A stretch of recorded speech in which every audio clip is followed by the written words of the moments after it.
आज पूरा देश में 80% किसान खेती पर निर्भर है।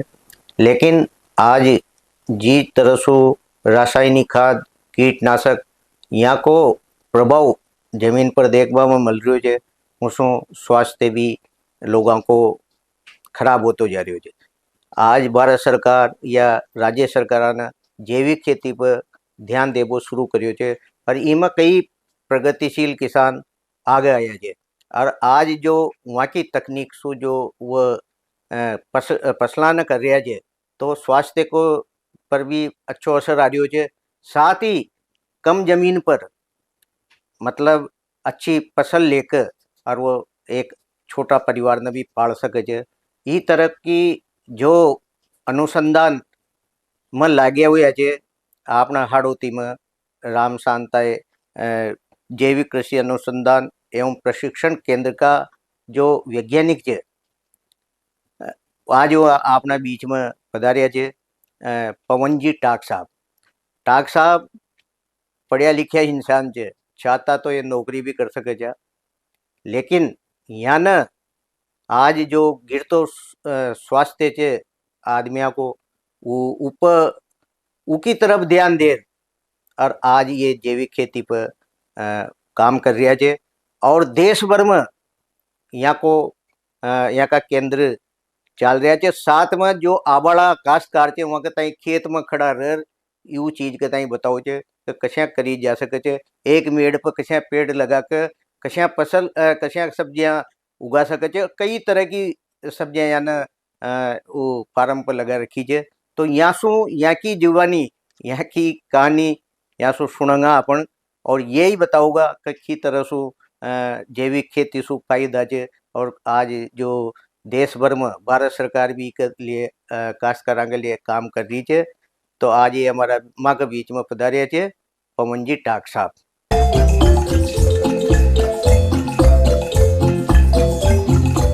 पवन जी, कृषि संवाद कार्यक्रम में आपको गणो गणो राम राम। राम राम, धन्यवाद आपने बहुत बहुत। पवन जी, आप पढ़े लिखे काश्तकार जो यूँ कह सको जो यानी पढ़े लिखे इंसान जो आप चाहता तो बड़ी नौकरी भी कर सके जा। लेकिन यो भाव आयो कैसे आपका, क्योंकि मानना सुनी चे कि आपने कोई ऐसी घटना आपके सामने थी जिसको व्यतीत हो और आपने ये सब छोड़ जैविक खेती की तरफ ध्यान दियो। आपको दो बात हमारे सामने रहती है। खेतीबाड़ी का व्यक्ति हूँ, खुद किसान हूँ और खुद इस विषय का वैज्ञानिक भी हूँ। तो मैं भली बात ही जानता हूँ कि हमारे कृषि रसायन कितने खतरनाक हैं। जहाँ घटना की बात आती है, उद्वेलित करने वाली बात की आती है या प्रेरणा की बात आती है, तो 2014 की जो घटना है वो रोंगटे खड़े करने वाली घटना थी, जिसमें अजमेर के विक्टोरिया हॉस्पिटल में एक किसान की बेटी को हॉस्पिटल में लाया गया था। तो उस समय हम भी सेवा कार्य के तौर पर वहां खड़े थे। तो उस सेवा कार्य से फ्री होकर निकलने वाले थे, दूसरा किसान व्हील चेयर पर अपनी बेटी को लेकर आता है। तो पूछा जाता डॉक्टर कि भाई क्या दिक्कत हुई। उसने बताया कि इसने दवाई पी ली। अब ये भी एक समझने वाली बात है, देश में बहुत बड़ी दुर्भाग्य की बात है, किसान उस खेती में डालने वाले जहर को दवाई कहता है। जहर है वो, जिसकी एक बूंद से नुकसान हो सकता है, उसको दवाई कह रहा है। और उसने कहा इसने दवाई पी ली। हम उस दवाई का नाप तोल पता कर रहे थे, नाम पता कर रहे थे, लेकिन जो हमारी प्रकृति को कुछ और ही मंजूर था और वो बिटिया संसार छोड़ के चली गई। पर ये तो प्रकृति का नियम है, आना और जाना। लेकिन हमें क्या शिक्षण मिला, ये बात विचार करने वाली थी। उस बेटी ने, डॉक्टर ने पूछा कि बता तो कितना पिया। तो उसने बोला 1 ढक्कन। तो वो एक रोंगटे खड़े करने वाली घटना थी कि 1 ढक्कन पीने वाली जो बेटियां है वो मृत्यु का शिकार हो सकती है। और हम जब खेतीबाड़ी के वैज्ञानिक बन गए और हमें इस बात की जानकारी है कि हमारी एक मुट्ठी माटी में, हम यदि हमारे खेत की माटी को उठाते हैं, तो एक मुट्ठी माटी को हम उठाते हैं, तो इस सृष्टि पर जितनी जनसंख्या नहीं है उससे 1 बिलियन ज्यादा, मतलब हमारी सृष्टि पर आज की डेट में बात करेंगे तो 9 बिलियन के आसपास की जनसंख्या है। लेकिन हमारी एक मुट्ठी माटी में 10 बिलियन बैक्टीरिया होते हैं। इस सृष्टि से कई गुना ज्यादा जीवाणु हमारी एक मुट्ठी माटी के अंदर है। तो उस किसान के खेत पर कितने जीवाणु, कितने कीटाणु होंगे। और इस बात की और ध्यान रखना है कि उस जहर से उन जीवाणु और कीटाणुओं की क्या गति हो रही है। तो ये जब विचार हमने किया उस समय, तब हमने कहा है कि हमारी पढ़ाई और हमारा जो विषय है उसकी दृष्टि अलग होनी चाहिए। हम कभी भी जहर बेचकर या जहर के विषय पर काम करके अपने आप को आगे नहीं बढ़ाएंगे। उस समय से संकल्पित है कि हमें जहर के विषय पर काम नहीं करना चाहिए। और जब इस विषय पर काम करने का अवसर मिला तो हमारे जो हाड़ौती के ही झालावाड़ के खानपुर कस्बे से जो हमारे ताराचंद जी गोयल साहब है उनका सानिध्य मिला और उनके मार्गदर्शन से ये श्री राम शांताय जैविक कृषि अनुसंधान एवं प्रशिक्षण केंद्र कोटा में स्थापित हुआ। और आज हमारे लिए बड़े आत्मविश्वास और गर्व की बात है कि यहाँ जो विधियां और यहाँ जो व्यवस्थाएं विकसित हुई उससे देश के अंदर एक नई क्रांति स्थापित होने की एक बड़ी व्यवस्था बनी। और आज जिन जीवाणु और कीटाणुओं पे हम चिंतन कर रहे हैं, चर्चा कर रहे हैं, उसका एक नया रास्ता तय हुआ और गो आधारित जैविक कृषि की तरफ हम आगे बढ़ रहे हैं। जी पवन जी, आज ये जो किसान છે बहुत सा वही पारंपरिक फसलों पर निर्भर है, यानी न तो वहाँ की आई बढ़ पा रही। तो जो किसान आप जगह जगह केंद्र स्थापित कर रहे हैं, किसान आगे तक कई शिक्षा आप प्रदान करे छे? हमारे जो अनुसंधान केंद्र पर जो गो आधारित जैविक कृषि की बात हो रही है तो हमने सबसे पहले ये कहा कि हमने चिंतन यही करा कि जमीन में जब जीवाणु खत्म हो जाएंगे और ये जमीन बंजर हो जाएगी तो इस सृष्टि के अंदर रहना मुश्किल हो जाएगा। और हम आप किसान भाइयों को आपके चैनल से बता देवें कि एक मुट्ठी माटी के निर्माण में 1000 साल लग जाते हैं, ये हमारे किसान को पता ही नहीं होगा। और उस एक मुट्ठी माटी के अंदर अनंत करोड़ सूक्ष्म जीवाणु होते हैं जिसको हम एक ढक्कन जहर से निपटा सकते हैं। इस माटी को बनाने के लिए हजारों वर्ष, कई पीढ़ियां खपे तब जाके माटी बनती है और कई पीढ़ियां खपती तब ये जीवाणु बनते हैं और दोनों का नष्ट हमारे कृषि रसायनों के माध्यम से हो जाता है।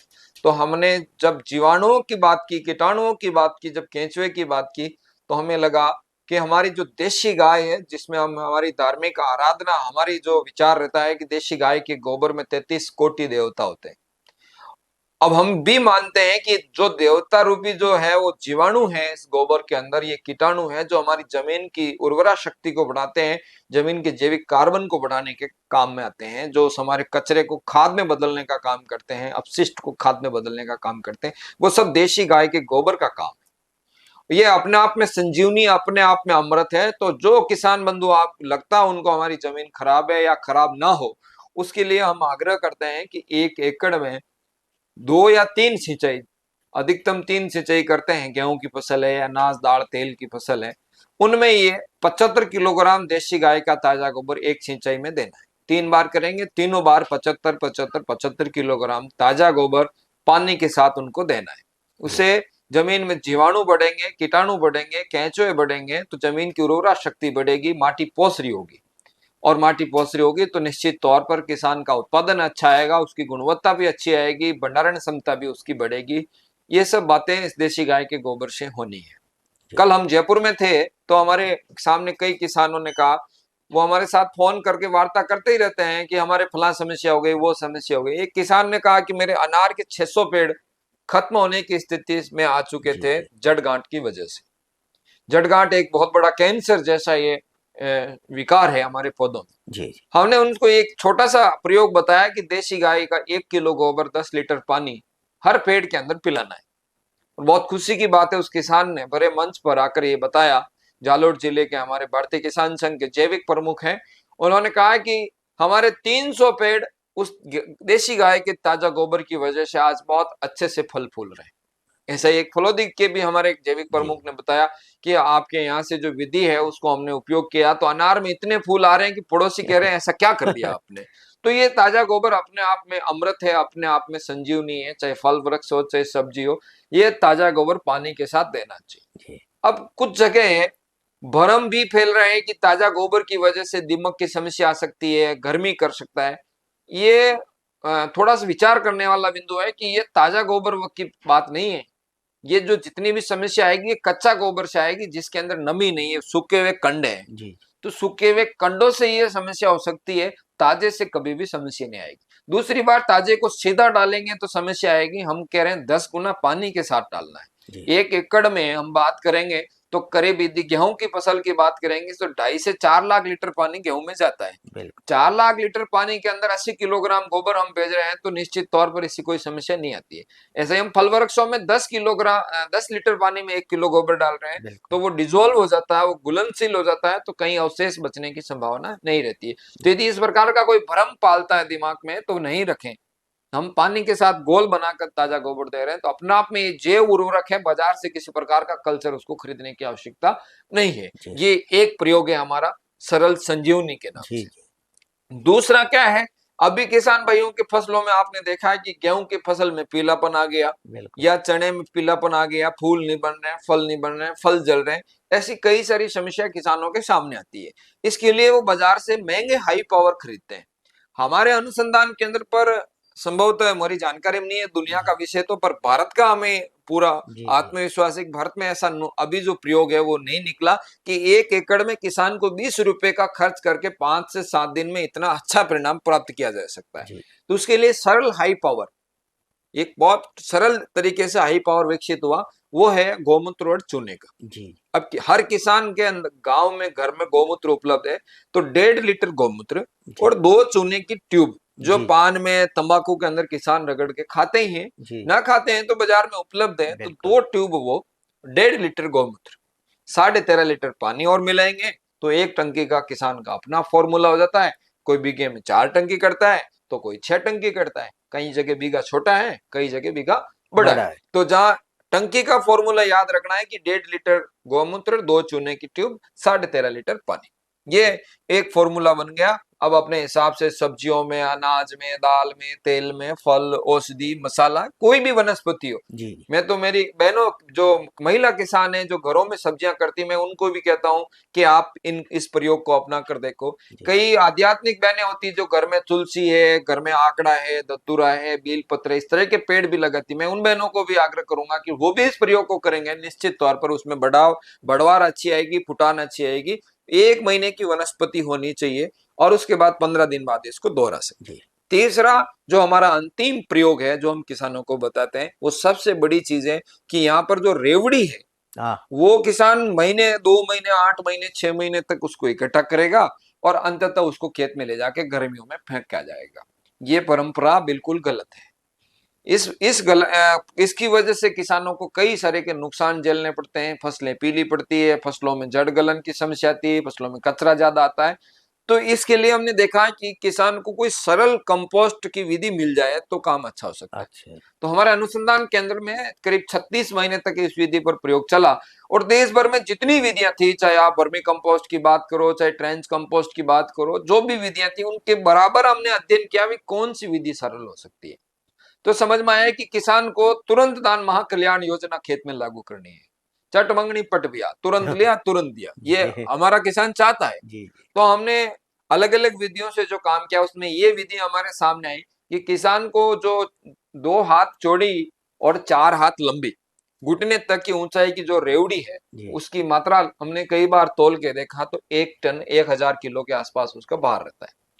कई किसानों की रेवड़ियां अभी सूखी पड़ी है तो उसको गीला करना पड़ेगा, बिल्कुल और गीली है तो कोई दिक्कत नहीं है, चाहे सूखी है उसको गीला करना है और गीली है तो उस दोनों परिस्थितियों में लकड़ी से उसके अंदर छेद करने, 2-2 वेलांत दूर। जी जी अब लकड़ी से छेद करने के बाद में, गीला करने के बाद में, अब 3 चीजें उस किसान को साथ में मिलानी जो उसके घर पर उपलब्ध है। जी पहली है 150 लीटर पानी, एक 250 लीटर के ड्रम में जी जी 150 लीटर पानी मिलाएंगे, 2 किलोग्राम गुड़, 30 लीटर छाछ, चाहे गाय की हो चाहे भैंस की, जी जी और 30 किलोग्राम देसी गाय का ताजा गोबर। ये 3 चीजें, गुड़, गोबर और छाछ, अच्छा इसका पूरा अच्छे से घोल बनाएगा। कोई रखने की जरूरत नहीं है, छानने की जरूरत नहीं, कुछ भी नहीं, जी तुरंत हाथों हाथ ये घोल बनाया अच्छे से। और जो छेद हमने लकड़ी से जगह जगह पर किए, उन होलों के अंदर इस घोल को हम भर देंगे। जी अब इतना करने के बावजूद भी 30-40 लीटर मलबा पीछे तो बचेगा ही बचे। बिल्कुल वो मलबा उस रेवड़ी के ऊपर उसको बढ़िया फैलाना है और फिर कचरा ढकना है। बस नहीं ढकना है, कुट्टी नहीं ढकनी है, जी क्योंकि कचरा वो कचरा उसके ऊपर जो है वो चिपक जाता है और गलता नहीं है, सड़ता नहीं। जी बीच में होगा तो चलेगा, हमारी जो रेवड़ी है उसके बीच में कहीं कहीं बस डाल दिया चलेगा, हाँ तपराल डाल दी चलेगी, लेकिन ऊपर जो अपन कवर करने वाला काम कर रहे हैं वहां हमें ये नहीं करना। जी जी तो ये 1.5-2 महीनों में बहुत बढ़िया एकदम सुगंधित और पक्की हुई खाद किसान के खाद पर तैयार हो जाएगी, जिसका ये जो मैंने बताया इसका 100 रुपए का खर्चा है। अब इस 100 रुपए का खर्चे में किसान बहुत बढ़िया सुगंधित खाद तैयार करेगा, जिससे जिनका उपयोग करने पर हम आपको बता सकते हैं, ये बहुत किसानों में भ्रम है कि जैविक खेती से तो उत्पादन पहले दूसरे साल तो घटता ही है, 3-4 साल तो किसान को नुकसान झेलना पड़ता है। लेकिन सौभाग्य से ऐसा कभी अवसर देखने को नहीं मिला। आज ऐसे 483 मॉडल है अलग अलग क्षेत्रों के अंदर। जी जी। ये छोटी मोटी बात नहीं है कि 483 मॉडल खड़े हुए, इनमें एक भी किसान ने आज तक कंप्लेंट नहीं की कि मेरा उत्पादन घटा। अच्छा। इसका मतलब क्या है, हम देसी भाषा में किसान को समझाते हैं कि गुजरात से गाय लाए 20 लीटर वाली और बांटा दिया 3 किलो, तो 20 लीटर दूध वो नहीं देगी। नहीं दे। तो उसके लिए तो 20 किलो दूध देने वाली को 10 किलो बांटा देना ही पड़ेगा। बिल्कुल। तो उत्पादन लेने के लिए अच्छा खाद उसमें देना पड़ेगा, अच्छी कंपोस्ट उसमें देनी पड़ेगी। अब उसमें भी एक सिस्टम है कि पहले हमारे गुणधर्म सारे बिगड़े, ज्यादा यूरिया, ज्यादा डीएपी, ज्यादा खरपतवारनाशक और जितने भी रसायन डाले हैं तो मिट्टी की संरचना बिगड़ी है। बिगड़ी। इसको ठीक करने के लिए पहला काम है, आप डाडून जो ढेंचा बोलते हैं वो आप गर्मी के अंदर या बरसात के अंदर इसको ले लो। अच्छा। और उसके बाद आप गेहूं है, आपके सरसों है, जो चना है, कोई भी फसल आपको करनी है वो करो। ठीक। ज्यादातर लोग यहाँ पर गेहूं करते हैं तो गेहूं कर सकते हैं। बिल्कुल। अब उस गेहूं में ये जो कंपोस्ट बनती है, ये 8 टन मात्रा उसको 1 एकड़ में डालनी है। अब ये 8 टन भी बढ़िया सूखी हुई, जो हाथ पर नहीं चिपकती है, बिल्कुल उसमें हाथ डालते हैं चूरमे की जैसी रहे, हाथ जी। पे चिपकती नहीं हो, ये खाद इसमें अपने को डालनी। तो हमें बड़ा विश्वास है, आज हमारे पास खूब सारे किसान हैं। एक हमारे झालावाड़ के खानपुर कस्बे में जो अम्बाला गांव है, तो वहां लेखराज जी चौधरी के बेटे हैं शिवराज जी। जी। उन्होंने पहले वर्ष में 25 क्विंटल प्रति एकड़ का उत्पादन लिया संतरे के बगीचे के बीच में। वाह। तो ऐसे कई सारे किसान हैं। यहाँ दिगोद के पास में एक गांव है जिसमें हमारा किसान 20 क्विंटल प्रति एकड़ गेहूं का उत्पादन ले। इस लाडपुरा क्षेत्र में आप किसी भी गांव में, जैसे हमारे अनुसंधान केंद्र के पास गंदीपड़ी गांव है, वहां ब्रह्मानंद जी सुमन है, उसने आधा बीघा के अंदर वो 4-5 क्विंटल उत्पादन लिया है, पहले वर्ष में लिया है। अच्छा। और उससे पहले जो डाडून किया है, तो डाडून में कई किसान लगता है कि सीजन पिट जाती है, तो उसने डाडून और गेहूं के बीच में धनिया लेकर 12,000 का धनिया लिया, जो 12,000 की सोयाबीन नहीं होती है। आधा बीघा में सोयाबीन 12,000 की नहीं होती नहीं है, होती। लेकिन वो खर्चा उसने धनिया से निकाला।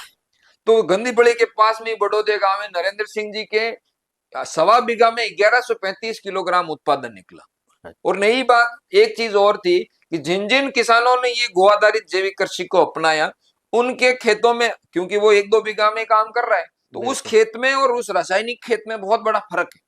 जैसे हमने नरेंद्र सिंह जी बड़ौदे वालों के खेत पे देखा कि जो 22 बीघे का गेहूं है वो फरवरी मार्च में आंधी की वजह से पूरा चिपक गया, लेकिन वो जिस खेत में ये देशी गाय का गोबर और ये जो खाद और गोमूत्र चुना गया, उसकी एक बाड़ी, एक बूटा बांका नहीं हुआ। ऐसा हमारे चारचौमा गांव में वहां के सरपंच मांगीलाल जी के खेत पर भी हमें देखने को मिला कि एक बूटा आड़ा नहीं पड़ा। अच्छा। ऐसा हमारे जसोल गांव में भीमाराम जी भाई साहब है, उनके खेत पर एक बूटा आटा नहीं पड़ा। केमिकल वाले खेत में फसल चिपकी हुई है, लेकिन जिसमें देसी गाय का गोबर गया है उसमें एक बूटा आटा नहीं पड़ा। इसका मतलब क्या हुआ कि ये हमारे जो विषम परिस्थिति है, इसको झेलने की क्षमता देसी गाय के गोबर गौमूत्र के माध्यम से इस वनस्पति में विकसित होती है। तो इससे जो अनाज पैदा होगा, निश्चित तौर पर आने वाली पीढ़ियों को पोषित कर बलशाली बनाने का काम हमारा ये अनाज इस विधि से करेगा। और हमने करीब 47 गांवों के एक ही किस्म के, जैसे इस खेत में ये वेरायटी है तो केमिकल पाड़े में वही वेरायटी है, तो 47 गांवों के हमने नमूने उठाए और हमने देखे कि भाई इस वाले गेहूं का वजन कितना है और इसका कितना है।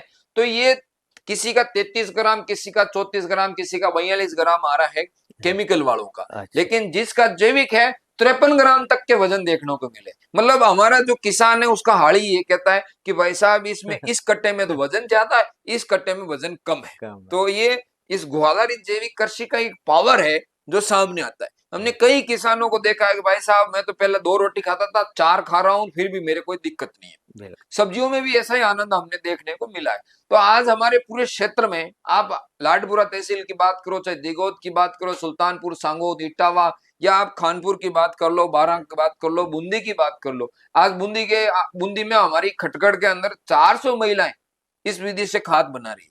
400 महिलाएं इस विधि से खाद बना रही, बहुत बड़ी बात है। और मुझे लगता है दायरा, क्योंकि ये बहुत पहले की बात है, हाँ 2023 में मेरी उस बहन से बात हुई, तस्वीर भाई गुजर से, तब जी। उसने बताया था। तो 1 साल हो गया, मुझे लगता है ये आंकड़ा हाँ बहुत बहुत बढ़ गया ऊपर होगा। चला गया होगा, हजारों में चला गया होगा। तो ऐसा कानपुर में भी है। कानपुर की हमारी 48 ग्राम पंचायतों के 190 गांव के अंदर आप किसी भी गांव में हमें पूछेंगे, हम बता देंगे फला गांव में फला व्यक्ति फला काम कर रहा है। चाहे लाडपुरा की बात करो, हाँ ऐसे पूरे क्षेत्र में। ये तो है हमारी हाड़ौती की बात, जो हाड़ौती के चैनल पर किसान भाई देख रहे हैं, उनकी हाँ जानकारी के लिए कि ये हाड़ौती में हमारा काम अधिकतम जगह पर पहुंच चुका है। जी, बाकी हम आपको बताएं, चाहे गुजरात की बात करें, हरियाणा, मध्य प्रदेश, कहीं पर भी कोई ऑनलाइन इस कार्यक्रम को देख रहा है, हम उसको इस बात की वहां पर आसपास उसका किसान बता देंगे कि बिल्कुल भैया आपके वहां उस क्षेत्र में वो व्यक्ति काम कर रहा है। कहने का मूल हेतु ये है कि इस धरती को बंजर होने से बचाना है, इस सृष्टि को जो परले लाने से बचाना है, इन मनुष्यों को बचाना है, जीव जंतुओं को बचाना है। जी तो इस एकमात्र जो हमारे पास आधार है वो गो आधारित खेती और देशी गाय है। जी और आपको एक आपके चैनल के माध्यम से हम सभी किसान भाई और दर्शकों को बता दें कि हमारी ये जो गाय है ये इस सृष्टि को बचाएगी। इस वैतरणी को यदि कोई पार लगाने का कोई काम करेगा तो वो गाय करेगी। ये सार्वभौमिक सत्य है। कई किसान भाई पूछते हैं गाय क्यों, भैंस क्यों नहीं। हम पुनः, क्योंकि ये ग्रामीण क्षेत्रों का खेती किसानी का विषय है, तो सबको जानकारी रहे कि हमारे जो गांव के अंदर किसी व्यक्ति की मृत्यु होती है तो जमीन पे लेटाने से पहले केवल कोई गोबर उपयोग किया जाता, गाय का किया जाएगा। चाहे बिल्कुल आधा घंटा इंतजार कर लिया जाएगा, लेकिन भैंस बकरी का नहीं लगाया जाएगा।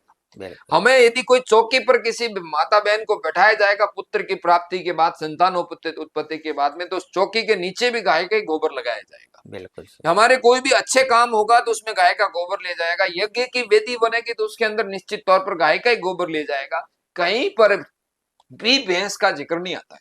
यदि हम आध्यात्मिक तरीके से बात करेंगे तो राजा जो हमारे दिलीप है, उन्होंने पुत्र की प्राप्ति गौ की आराधना करके की। बिल्कुल भगवान कृष्ण ने गाय चराई, भगवान शंकर का नाम दिया गाय का है। भगवान देवनारायण यदि गाय को पूछते हैं, तेजाजी महाराज ने अपने प्राणों की आहुति वो गाय के लिए दी। बिल्कुल आप जहां जाएंगे वहां आपको गाय मिलेगी। भैंस की रक्षा और भैंस के संरक्षण पर कभी भी कोई बात नहीं देखने को मिली, और हमारे वैज्ञानिकों ने इस बात को साबित कर दिया कि गाय के गोबर में और दूसरे जानवरों के वेस्ट में रात दिन का फर्क है। बिल्कुल हाँ, अपशिष्ट के तौर पर हर चीज सोने जैसी है, इसमें कोई बिल्कुल गलत नहीं है। हम ये कहते हैं खाद डालने के लिए मुर्गियों का भी लो, बकरियों का भी लो, जो जानवर का वेस्ट मिलता है वो सब आप उपयोग लो। जी लेकिन जो अमृत के तौर पर उपयोग करना है, दवाई के तौर पर उपयोग करना है, जामन के तौर पर उपयोग करना है, तो वहां हमें गाय को ही केंद्र बिंदु रखना चाहिए। इसी विचारधारा पर, इसी व्यवस्था पर, इसी उद्देश्य पर हमारा श्री राम शांता जैविक कृषि अनुसंधान और प्रशिक्षण केंद्र काम कर रहा है। और ये शुद्ध आहार और स्वस्थ परिवार का जो ध्येय वाक्य हमारे निदेशक महोदय ताराचंद जी गोयल साहब का है, उसी कंसेप्ट पे हम लोग काम कर रहे हैं। जी पवन जी आज कल देखी जाओ जे कि जमीन तो बहुत रहे चे लोगों के पास, लेकिन वही पारंपरिक फसल गेहूं चना कर लिया और घर बैठ गया। आज आप जो प्रशिक्षण केंद्र में यानी आपने बताई कि एक मेड़ पर भी पेड़ लगाया जा सके जो उसको भी उत्पादन करियो जा सके छे, तो आपका जो प्रशिक्षण केंद्र में की तरह की फसला हमारे हमारे यहाँ पर हम ये बात सिखाते हैं कि किसान की इंच इंच भूमि और बूंद बूंद पानी का सदुपयोग करेगा तो ही वो आर्थिक समृद्धि की ओर जाएगा।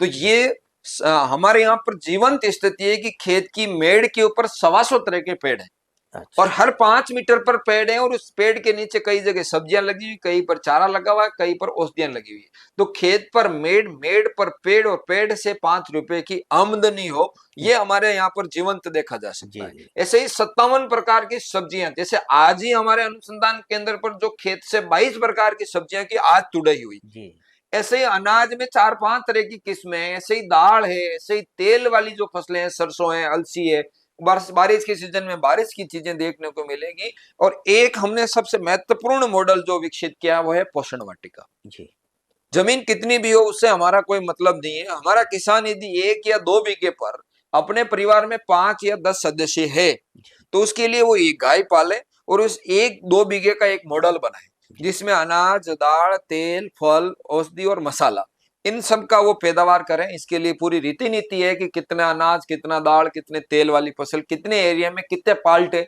लगाने हैं। जी वो मॉडल हमारे यहाँ जीवंत आकर देख सकते हैं, फोन पर लेकर उसकी पीडीएफ ले सकते हैं, फोटो खिंचवा सकते हैं, जी हम भेज देंगे। ये पोषण वाटिका मॉडल करेंगे तो वो वर्ष भर में 57 से 60 प्रकार की चीजों का उत्पादन लेगा, जी उपभोग करेगा और प्रशिक्षण प्राप्त करेगा। अब उसको समझ में आ गया कि मैंने आधा बीघा में गेहूं किया, 4-5 बोरी मुझे गेहूं मिला, अब उसके पास यदि बाजार की उपलब्धता होगी तो निश्चित तौर पर अतिरिक्त एरिया में भी गेहूं का काम कर सकता है। बिल्कुल। ऐसे ही सब्जियों का, ऐसे ही अनाज का, ऐसे ही दाल का, ऐसे ही औषधियों का, ऐसे ही मसाला का उत्पादन कर लेगा, गाय का पालन हो जाएगा जी और वो आगे की तरफ अपनी योजना बना सकता है। हर महीने की 15 तारीख को हमारे यहाँ कार्यक्रम रहता है। किसान बंधु, वहां हमारे संस्थान के नंबर है 88 75 99 54 39। ये जी हमारे संस्थान के नंबर है। इस पर फोन कर कर बताना पड़ता है कि भैया मुंह आऊंगो, तो फोन करके बता दो, नाम बता दो कि मारो नाम यो है और मुंह प्रशिक्षण प्राप्त करवा खान आऊंगो। हाँ, तो वो उससे क्या होगा, हमारी थोड़ी व्यवस्था बन जाएगी, उनका पंजीकरण हो जाएगा और फिर हम 11 तारीख को फोन करके पूछ लेंगे कि भाई साहब ने आओगा कि नहीं आओगा। हाँ, तो हाँ। कि मुंह पक्को ही पक्को आऊंगो। तो फिर 15 तारीख में हम सब मिलके, उस दिन 100 सवा 100 लोग देश भर के आते हैं, वहां ये 15 तारीख का कार्यक्रम चलता है। जी बाकी गुरुवार के दिनों में हर गुरुवार को रात को 8 से 9 बजे हमारी 15 सदस्यीय टीम बैठती है और हम ऑनलाइन चर्चा करते हैं जूम पर। जी उसकी लिंक भी आप हमारे नंबर जो हमने बताए, ये 88 75 99 54 39, इसके ऊपर आप मैसेज कर दो कि भाई साहब वो गुरुवार की लिंक भेजो, तो हम भेज देंगे। हाँ, आप उसमें जुड़ जाएंगे, जितने किसान भाई इस कार्यक्रम को देख रहे हैं जुड़ जाएंगे, तो हम उस गुरुवार के कार्यक्रम में सवाल जवाब भी कर सकते हैं। और प्रशिक्षण प्राप्त करने के बाद हमारे पास हमारी अपनी ग्राम विकास टीम है, आपके खेत पर आकर आपको जानकारी देगी। केवल भाषण तक सीमित नहीं है, केवल प्रशिक्षण तक सीमित नहीं है, हम अपना काम खेत पर आकर बताने का करते हैं। जी आज 483 मॉडल की बात कर रहे हैं, तो हमने एक एक गांव को देखा है। तब बिल्कुल हम बता रहे हैं कि गंदीपड़ी में हमारे परमानंद जी है, बड़ौदिया में ये है, अरणखेड़ा में सुदर्शन जी है, तो हमारे रानीपुरा के अंदर वो किसान है। यदि आप टेला, सुहाना, कोई गांव आप जी उठाएंगे, जी हमें गांव के नाम बताते हैं, हम किसान का नाम बताएंगे फलाए। इसका भाव ये है कि हमारी टीम गांव में जाती है, हम सब खुद लोग। जी आपको हम बड़ी खुशी की बात बताएं, हमारे निदेशक महोदय श्रीमान ताराचंद जी साहब खुद अब कई किसानों के खेत पर जाते हैं। तो हम धरातल पर काम करने के लिए जो यहाँ से जुड़ता है उसके खेत पर जाने का भी काम करते हैं। तो जुड़ सकते हैं, इसमें कोई जी बड़ा जी काम नहीं है, आराम से जुड़ सकते हैं जी जी। पवन जी, जो काश्त करांगे ताई हड़ोती का काश्त करांगे ताई आप जैविक खाद पर कहीं और संदेश देवो चाहो? मेरी हाथ जोड़ के सभी किसान भाइयों से विनती है, मैंने सबसे ये कहा कि इस माटी का निर्माण करने में हजारों साल, हजारों पीढ़ियां बीत जाती है और इस एक मुट्ठी माटी में अनंत करोड़ जीवाणु है, इनको आप बचाओ। आपने यदि इसमें एक ढक्कन जहर भी डाला तो आप समझो, आप खेत में जब जाएंगे तो ये जीवाणु और ये कीटाणु कहेंगे माँ आ गया। हाँ, कौन? वो काश्तकार। काय खान? माँ अरबा खातर। तो किस वो जो प्राणदाता अन्नदाता की जो छवि है, वो रक्षक की बजाय वो भक्षक की बनती हुई जा रही है। जहां जीवाणु और कीटाणु सहम जाते हैं, केंचुए सहम जाते हैं, पक्षी डर जाते हैं कि अब पता नहीं क्या होगा, मरेंगे या बचेंगे या पता नहीं हमारा क्या होगा। जी तो मेरी विनती सब किसान भाइयों से है कि इस विषय से थोड़ा हटकर अपने खेत पर जो वास्तविक छवि हमारी अन्नदाता प्राणदाता के नाम पर है, जहां हम खड़े रहें तो हमारे जीवाणु और कीटाणु डरे नहीं, वो कहे कि हमारा अन्नदाता आ चुका, हमें मौज देगा, हमें आनंद देगा, हमें स्वाद की प्राप्ति करवाएगा, ऐसी छवि बने। इसके लिए हम गो आधारित जैविक कृषि की तरफ बढ़े, ऐसा मेरा निवेदन सभी किसान भाइयों से है। ये चाह अपना साथ कृषि वैज्ञानिक जो गो जैविक खाद सो फसला कराता है और कई काश्त करांगे ताई हड़ोती का काश्त करांगे ताई याना घना नाम तो यूं ही बता दिया ज्યાં જ્યાં કાસ્તકાર છે की तरह ई जैविक खाद શું की तरह की फसला उगा रहा है और बढ़िया उपज ले रहा है। सभी काश्तकारों से यह कि वो जो भाई जैविक आज रासायनिक खाद से जमीन बगड़ गई, बीमारियां हो रही है, जैविक खाद पर आकर और आपनो स्वास्थ्य का ताई भी बढ़िया कर। और कोई भी जानकारी लेनी हो तो ये पवन जी हमेशा तैयार है, याना जो नंबर बताया जे ऊपर बात कर सको છો। यहाँ का प्रशिक्षण केंद्र पर जार देख सको છો, प्रत्यक्ष की तरह मतलब खेती करी जाओ जे और की तरह जैविक खाद को मतलब उपयोग हो जे और कम एरिया में की तरह की फसला लेकर और अपनो जीवन गुजार कर सके छे। ये बारे में आज विस्तार से यानी जानकारी दी। और ये कैथून कस्बे में जो किसान जी भाइयों को पता रहे कि है कहाँ पे, जी तो सांगोद बपावर से आने वाले बंधु जो कैथून से 3 किलोमीटर पहले मुख्य मार्ग पर ही है, और इधर बूंदी से आने वाले, बारां से आने वाले बंधुओं को ध्यान में रहे कि कैथून से सांगोद जाने समय अपने उल्टे हाथ पर ही मेन हाईवे पर ही जाखोड़ा जो गांव है उससे पहले मेन हाईवे पर है। जाखोड़ा गांव में जाने की किसी को भी आवश्यकता नहीं है। मुख्य हाईवे गंदीपड़ी से पहले, टोल से पहले ही ये अपना संस्थान है, ताकि आपको जानकारी मिले। और गोयल ग्रामीण विकास संस्थान आप इंटरनेट पर लिखेंगे तो आपको वेबसाइट मिल जाएगी। और श्री राम शांताई जैविक कृषि अनुसंधान एवं प्रशिक्षण केंद्र के नाम से भी आप गूगल पर, इंटरनेट पर पता करेंगे, हमारे फेसबुक चैनल पर पता करेंगे तो भी आपको जानकारी मिल जाएगी। पवन जी, ये प्रशिक्षण केंद्र पर कई बड़ा बड़ा लोग देश का आया, जी, तो कई मतलब और नई जानकारियां लोगों हमारा को ये है कि धरातल पर भी काम करना और टॉप पर भी काम करना, ये हमारे निदेशक महोदय की एक जी। थीम है। धरातल पर हम लोग काम कर रहे हैं और टॉप पे, ऊपर पे जो काम करने के लिए भारत सरकार के राजनीतिक और जो राजनीतिक जो लोग हैं, सरकारी जो लोग हैं, उनका आना बहुत आवश्यक है। तो आज बड़ी खुशी की बात है कि भारत सरकार के माध्यम से इन जो विधियों की हमने बात की, सरल खाद, सरल हाई पावर और सरल संजीवनी, ये भारत सरकार जल्दी इसका अंगीकरण करके पूरे देश भर में इसका प्रचार प्रसार करने का प्रयास करे। इसके पीछे हेतु ये कि जितने भी राजनीतिक और सामाजिक जो परिचित हैं, प्रयोगधर्मी व्यक्तित्व जो है, वो यहाँ पर आते हैं, उनको देखते हैं, समझते हैं और उसके बाद इसका प्रचार प्रसार भी करते हैं। और भारत सरकार, राज्य सरकार और जितने भी कृषि विभाग, कृषि अनुसंधान केंद्र, कृषि विश्वविद्यालयों के मध्य ये बात जाए, वहां तक पहुंचे, इसका जो हेतु है वो यही है कि वो सब लोग इसलिए आते हैं। आज पवन जी माँ का स्टूडियो में पधारिया, जानकारी के लिए राम राम। बहुत बहुत धन्यवाद, नमस्कार।